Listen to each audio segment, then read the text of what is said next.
Welcome to the deep dive. With the new year here, everyone's looking online, searching for those genuinely profitable ventures. Yeah, the whole landscape changes so fast, it feels like finding a needle in a haystack sometimes, figuring out where to even start. Exactly, and that's why we're doing this deep dive today. We want to cut through all that noise. We've got some great material to work with, too. We do. It's a transcript from the Wholesale TED YouTube channel, top 10 niches to make money online. We're going to pull out the best bits, the really actionable stuff. Think of it as a shortcut for you listening. Hmm. We'll uncover some high-profit niches, maybe some surprising low-competition spots. And even specific product ideas you could, run with pretty much today. Yeah, the goal is really to spark your own ideas. How could you create and sell in these hot areas? So let's get into it. 10 niches, 10 opportunities. First up, the eco-friendly niche. This one's really about shifting consumer values, isn't it? It really is. It's seen huge growth, Yeah. and it's sustained. Google Trends backs that up. People are just, well, much more aware now of how things are made, the environmental impact. But hang on, isn't eco-friendly stuff usually more expensive to make? That feels like a barrier. You'd think so, but here's the surprising thing. Studies actually show people are willing to pay more for these products. Really? So that higher production cost isn't necessarily a deal breaker? Not at all. Yeah. In fact, that willingness to pay more is a powerful signal. It means you can build real brand loyalty by aligning with those values. People putting their money where their mouth is, essentially. Exactly. It creates this premium market where it's not just about price, it's about authenticity. Okay, so for someone starting out, how do they get into this? Seems complex. Well, print on demand is a great way in. Apps like Printify, Printful, they make it pretty accessible. Right, because they handle all the production and shipping. Precisely. But more than that, they kill the inventory risk. You don't need huge upfront cash. You could test designs, test products. Like those biodegradable phone cases you mentioned. Yeah, exactly. See if a design clicks with almost zero financial risk. That's the strategic edge. And the demand is definitely there. I saw that CNBC piece mentioning Etsy searches for biodegradable products were up, 48% from 2020? Yeah, a huge jump. Really shows the market shift. Okay, so from saving the planet, let's switch to something closer to home for many. The pets niche. This one just seems bulletproof. It really is consistently strong. And the pandemic, well, it supercharged it. Remember all those pet adoptions? Shelters were empty. I do. So many friends got pets then. Me too. And these aren't just, temporary things. These pets are family now, long-term family. Which means long-term spending. Exactly. People are deeply bonded and happy to spend on their pets' comfort, their happiness. So opportunity-wise, what does that look like? Drop shipping seems popular here. Very popular. We saw that example, didn't we? A Facebook ad for a drop-shipped pet item from AliExpress. Right, with a crazy markup. 60, 80 bucks? Yeah, something like that. Huge potential there. And what about customizing things? Print on demand. Oh, absolutely. Check out Etsy. So many bestsellers in gifts, mugs, t-shirts are pet-themed, especially dogs and cats. People are passionate. They want to show off their furry friends. Definitely. And it goes beyond mugs. Printify has a whole section now for custom dog stuff, dog beds, balls, even clothes like little tank tops and bandanas. Wow, okay, so lots of angles there. For sure. All right, shifting gears again, let's talk celebrations. 2022, apparently the year of weddings. Oh, yeah. Over 2.5 million weddings in the U.S. alone. That's the most since, 1984? Insane. All those pandemic postponements finally happening. Right. It created this massive, concentrated boom. Now, it's maybe more time-sensitive than pets, but still a huge opportunity. And Etsy's ground zero for wedding stuff, right? It's definitely a top marketplace. Right. And it works perfectly with print on demand. Think about the emotional connection people have to weddings. Totally. People want personalized items, matching shirts for the wedding party, custom glasses, mugs with the date. Exactly. And if you want high-quality stuff, Printify integrates with Printed Mint. Ah, Printed Mint. They're known for quality, right? Yeah, really good stuff. They do those metallic mugs, gold and silver, perfect for wedding gifts. So the insight there is quality and personalization are key. It's not just slapping a design on anything. Precisely. It commands a higher value, better margins, because it's tailored and memorable. Okay, from weddings, which have that big peak, let's go to something more steady. Home improvement and furnishings. This didn't just boom after the pandemic. It was strong during it, right? Yeah, it really gained momentum then and just hasn't stopped. All the signs point to continued growth. And the why is pretty clear, isn't it? Remote work. It's Yeah. become the norm for so many. People are home more, so they value their space more. Makes sense. Investing in comfort, making it look nicer, work better. Absolutely. Which means sustained, even increasing sales for furnishings, appliances, all that stuff. It's a solid long-term niche. So for drop shipping, home stuff is big on AliExpress. One of the biggest categories, yeah. And Oberlo, they pointed out plant hangers specifically. Ah, linking into that whole houseplant trend. Exactly. It shows how these smaller trends pop up within the bigger niches. You got to spot those. And print on demand for home goods. Is it just posters and pillows? Not anymore. That's what's interesting.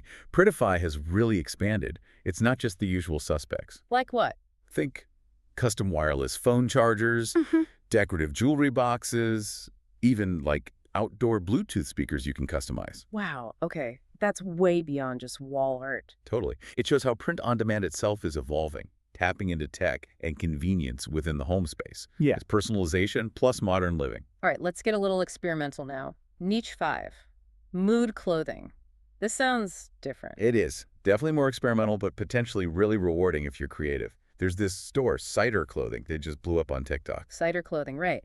And their hook is categorizing by mood, not by item type. Exactly. So you browse the cute collection or the sophisticated collection. It's fascinating. And they're basically reselling stuff similar to AliExpress. Pretty much, yeah. Chinese-based reselling rebranded items. But the genius is how they frame it. It makes the price less important. Way less important. It becomes about this personalized experience, buying clothes to express how you feel. That's a powerful angle. Selling an emotion, not just a shirt. It really is. It taps into identity, self-expression. It's fulfilling an emotional need. So how could you tap into that? Just drop ship similar stuff? You could. Cider proves the model works. Or get more creative with print on demand using all-over print. All over print, where the design covers the whole thing. Yeah. Maximum creative freedom. Imagine like socks for feeling quirky or pants for feeling adventurous. Uh-huh. Okay, I see it. Building a brand around those feelings. Right. It's kind of an antidote to generic fast fashion, unique self-expression. That idea of uniqueness leads nicely into the next one. Personalized products. Demand is up, but competition is low. Still. Surprisingly low, yeah. I think people get intimidated. They imagine needing complex setups. But it doesn't have to be that complicated. Not at all. That perceived complexity is actually your market opening. Think about those viral pet keychains. Right, send in a photo, get a custom keychain back. Yeah, drop ship from AliExpress with a big markup, simple concept, huge appeal. Because people pay way more for personalized stuff. Exactly. That's the core insight. It feels special, unique to them or the person they're gifting it to. So the profit margins can be really, really good. Etsy backs this up too, right? Calling personalized gifts their biggest trend. They did. Their own blog said that. Yeah. And a survey found like 24% of their customers plan to buy something custom. It hits that deep need for connection. So practically, where do you find suppliers? Just AliExpress. AliExpress has tons, not just pet stuff, but personalized jewelry like with names or customizable multi-tools, things like that. And print-on-demand platforms. Oh yeah, Printful is great for this. They have built-in tools, widgets, where the customer can add custom text to a t-shirt or a hat or jewelry right on your store. So it's automated. The customer types it in, Printful makes it. Exactly. You list the item, they personalize it, Printful handles the rest. It makes offering custom products pretty scalable. Wow, okay. Automation is key there. Definitely. All right, from personalized to something huge. Cryptocurrency.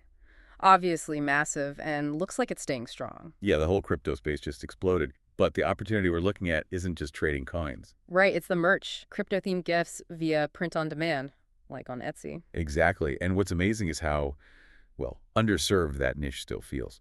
Crypto is so popular, but there aren't that many great gift options out there. It's true. You see people looking for fun, unique stuff for their crypto buddies or even themselves, and the market hasn't fully caught up. We've seen new Etsy shops pop up and get sales fast just by filling that gap. It's about spotting those secondary markets, isn't it?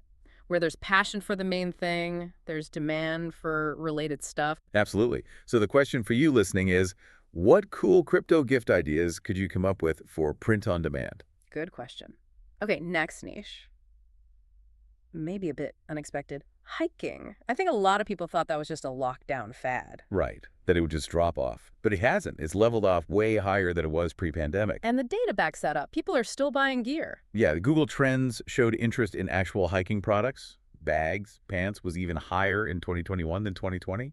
People were actively dying for the hobby. So they stuck with it. It wasn't just temporary. Seems that way. Demand is holding strong, aside from the usual winter dip. Oberlo's even flagged hiking backpacks as a top seller for dropshippers. Okay, so there's clear product demand, drop shipping options on AliExpress. Plenty. Or you could go the custom route again, with Printful start your own athletic clothing brand aimed at hikers. Ooh, interesting. And you could combine niches here too. Definitely. That's where it gets powerful. Combine hiking with, say, pets again. Athletic gear for hikers who love dogs. That helps you stand out from the big, generic brands. Massively. And for gifts, think about stuff themed around national parks. Hugely popular on Etsy for hikers. It connects to the activity and their identity. Selling an identity again. Okay, number 9, travel. This one comes with a warning label, right? High risk, high reward. Massive disclaimer, yeah. Look, pre-pandemic, we all took travel for granted, mostly. Then borders shut, and suddenly it felt like a privilege. And that created pent-up demand. Huge pent-up demand. People are still eager to go, and many plan to spend more than they did before. But it's volatile. Global stuff happens. So it could be the biggest opportunity or fizzle out depending on events. Exactly. It's for people comfortable with that uncertainty. Okay, but if you are comfortable, what's the play? Drop shipping travel bags worked before. Yeah, historically successful on AliExpress. Made great viral Facebook ads, apparently. And print on demand fits because travel's a passion. Totally. Perfect for gifts, t-shirts, mugs, phone cases, capturing that wanderlust feeling. And Printify does customizable luggage now, actual bags. They do, which opens up more options. And again, think cross-niche, travel plus dogs, custom bags for people traveling with their pets. Targeting that specific segment, smart. So, yeah, instead of just travelers, you're hitting dog-loving travelers. Much more focused. Okay, that brings us to number 10, the final top niche. And it's the niche you are most passionate about. the meta niche. Kind of. Look, the real key to success in any of this isn't just picking the right niche. It's persistence. Sticking with it. Exactly. Starting any business has a learning curve. It gets tough. If you're genuinely having fun with your niche, you're way more likely to push through those challenges. So it's actually more profitable sometimes to pick something you love, even if it seems smaller? In the long run, absolutely. Better to stick with a niche you enjoy than jump into a huge, boring one and give up because you hate it. Your passion keeps you going. That makes a lot of sense. That grit, that persistence, that's the real differentiator. It truly is. That's what separates successful entrepreneurs. It's not just finding the trend. It's the effort you put in. Wow, what a journey through these niches. I mean, from eco-friendly values and pet love to weddings, home upgrades, even mood clothing and crypto. It's incredibly diverse. It really is. And hopefully this wasn't just a list. We wanted to give you concrete ideas, actual methods like print on demand, drop shipping, things you can actually use. Making it tangible, yeah, not just abstract trends. Exactly. So as we wrap up, here's something to think about. We've heard persistence and grit are key. In this constantly changing online world, what skill, what niche, maybe something totally new, maybe something small, are you passionate enough about to dedicate that kind of effort to, starting now?